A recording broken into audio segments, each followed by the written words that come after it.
जय श्री राम, जय हनुमान संकट मोचन कृपा निधान। आज जो है हम लोग गीता के तीसरे अध्याय का 12 से लेके 21 तक का जो है पहले संस्कृत में और फिर बाद में हिंदी में अनुवाद सुनेंगे। इष्टाना भोगानि वो देवा दास्यन्ते यज्ञ भाविता दे तैर्नतान प्रदायेभ्यो यो भुक्ते अस्तेन एव सः।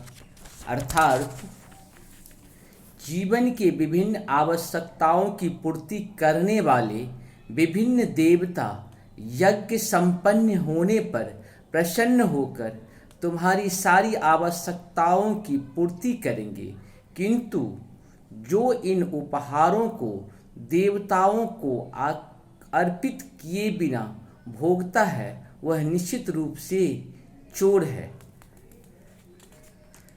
यज्ञ सृष्टिशिनं संतो मुच्यन्ते सर्वकिलं वसे भुज्यते त्वधं पापा ये पचन्त्या कारणात्। अर्थात भगवान के भक्त सभी प्रकार के पापों से मुक्त हो जाते हैं, क्योंकि वे यज्ञ में अर्पित किए भोजन प्रसाद को भी खाते हैं। अन्य लोग जो अपनी इंद्रिय सुख के लिए भोजन बनाते हैं वे निश्चित रूप से पाप खाते हैं। अन्ये दभन्ति भूतानि पर्जन्यादन संभवः यज्ञाद भवति पर्जन्यो यज्ञकर्मी समुद्भव। अर्थात सारे प्राणी अन्य पर आश्रित हैं और जो वर्षा से उत्पन्न होता है वर्षा यज्ञ संपन्न करने से होता है और यज्ञ नियत कर्मों से उत्पन्न होता है। कर्म ब्रह्मोद्भवेद्ये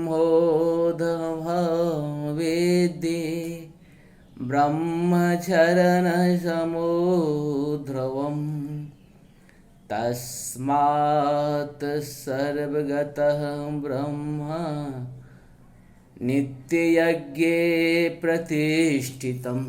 अर्थात वेदों में नियमित कर्मों का विधान है और ये वेद साक्षात श्री भगवान परम ब्रह्म से प्रकट हुए हैं। फलतः सर्वव्यापी ब्रह्म यज्ञ कर्मों में सदा स्थित रहता है।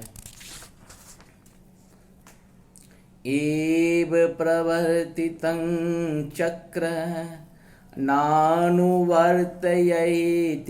यः आधार्योन्द्रिया रामो मूर्ध पार्थ सजीवति। अर्थात हे प्रिय अर्जुन, जो मानव जीवन में इस प्रकार वेदों द्वारा स्थापित यज्ञ चक्र का पालन नहीं करता वह निश्चय ही पापमय जीवन व्यतीत करता है। ऐसे व्यक्ति केवल इंद्रियों की तृप्ति के लिए व्यर्थ ही जीवित रहता है।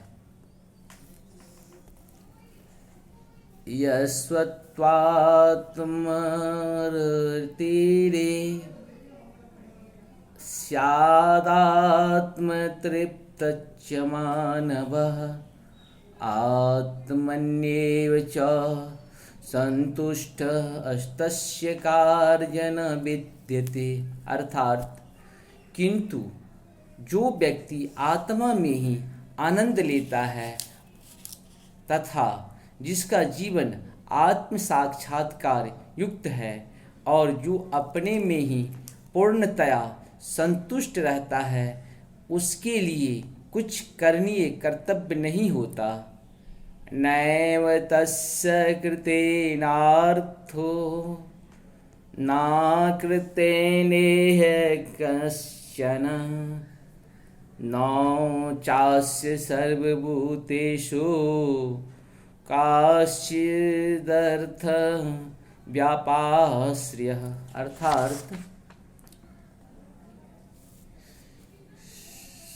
स्वरूप सिद्ध व्यक्ति के लिए न तो अपने नियत कर्मों को करने की आवश्यकता रह जाती है, न ऐसा कर्म न करने का कोई कारण ही रहता है।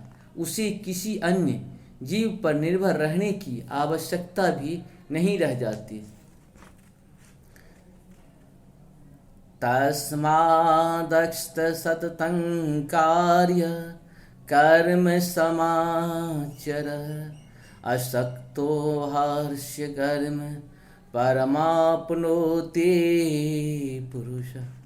अर्थात अतः कर्म फल में आसक्त हुए बिना मनुष्य को अपना कर्तव्य समझकर निरंतर कर्म करते रहना चाहिए, क्योंकि अनासक्त होकर कर्म करने से उसे परम ब्रह्म परम की प्राप्ति होती है।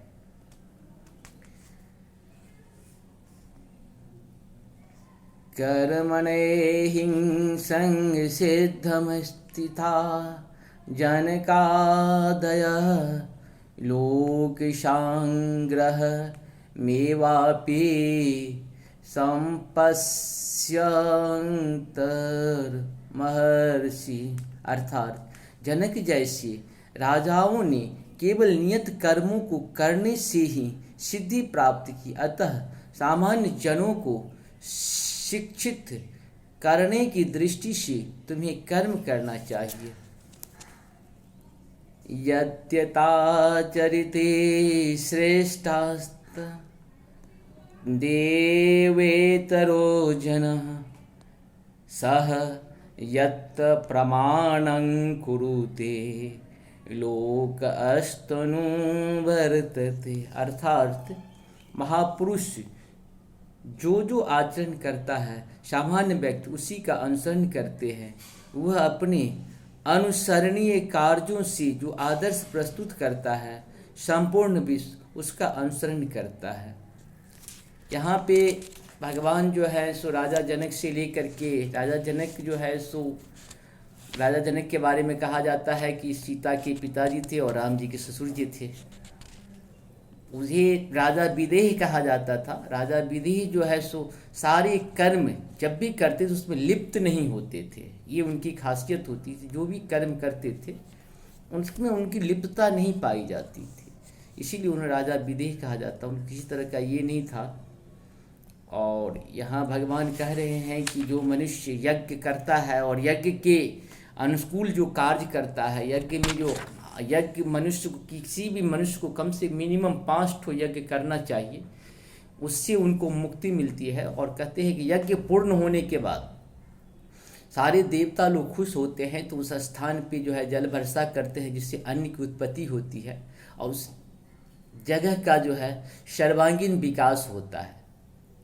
और भगवान की भक्ति में जो रस है उस किसी रस में है। यहाँ पे ये भी कहा गया है कि भगवान ये भी कहते हैं कि मनुष्य जो भी भोजन करता हो उसे भगवान को अर्पण करके ही भोजन करना चाहिए। और भगवान भक्ति में हमेशा लगे रहने चाहिए। और भगवान भक्ति में जो व्यक्ति लग गया है उसे कर्म करने की कोई ज़रूरत नहीं है, वो कर्म किए हुए ही बहुत सारे फल को प्राप्त कर सकते हैं। क्योंकि किसी काम को अगर कहीं से आपको मिलता है, कोई काम अगर 100 दिन का है, अगर उस काम को आप 25 दिन 50 दिन में कर देते हैं तो 75 दिन या फिर 50 दिन आपके लिए जो है स्पेयर ऑफ टाइम हो जाता है। उस समय में आपको उस पुण्य का लाभ मिलते रहता है। आप जो काम किए हैं, आप मंत्र ही जाप करते हैं तो मंत्र जाप का एक नियम है कि आप श्वास टू श्वास मंत्र का जाप करते रहिए। इससे आपको बहुत ही आत्मसंतुष्टि मिलेगी और कहीं न कहीं भगवान से आप कनेक्ट रहें। हम सबों को चाहिए कि भगवान से हमेशा कनेक्ट रहने की ज़रूरत है, डिस्कनेक्ट कभी नहीं होना है। आप मन में जो भी काम करते हैं काम करते रहिए, लेकिन भगवान का ध्यान करते रहिए। कभी जब भी मन करे भगवान के ध्यान में लग जाइए, और उसके लिए अलग से आपको समय निकालने की भी ज़रूरत नहीं है भगवान का ध्यान करने से। क्योंकि कभी न कभी आपको मुक्ति तो चाहिए। माया के संसार में हम लोग आए हैं मुक्ति के लिए। यहाँ अगर मुक्त हो जाएंगे तो पुनः जन्म नहीं लेना पड़ेगा। नहीं तो यहाँ 84 लाख की जोनी है, अभी मनुष्य हैं, भगवान आपको मनुष्य बना के भेजे हैं। अगर अच्छे कर्म नहीं करेंगे तो फिर जीव जंतु में भी हमारे आप से ही लोग जाते हैं, जीव जंतु में कोई अलग से लोग नहीं आते हैं। और आत्मा का जहाँ तक आकार है आप सभी जानते हैं कि बाल के अग्रभाग को 100 टुकड़े करिए, उसके अग्रभाग को 100 टुकड़े करिए, उसके अग्रभाग को 100 टुकड़े करिए, इतनी बड़े आकार का जो है सो आत्मा होती है। आत्मा तो कहीं भी किसी भी शरीर में प्रवेश कर सकता है। इसी के साथ हम अपनी बात को विराम दें। नमस्कार।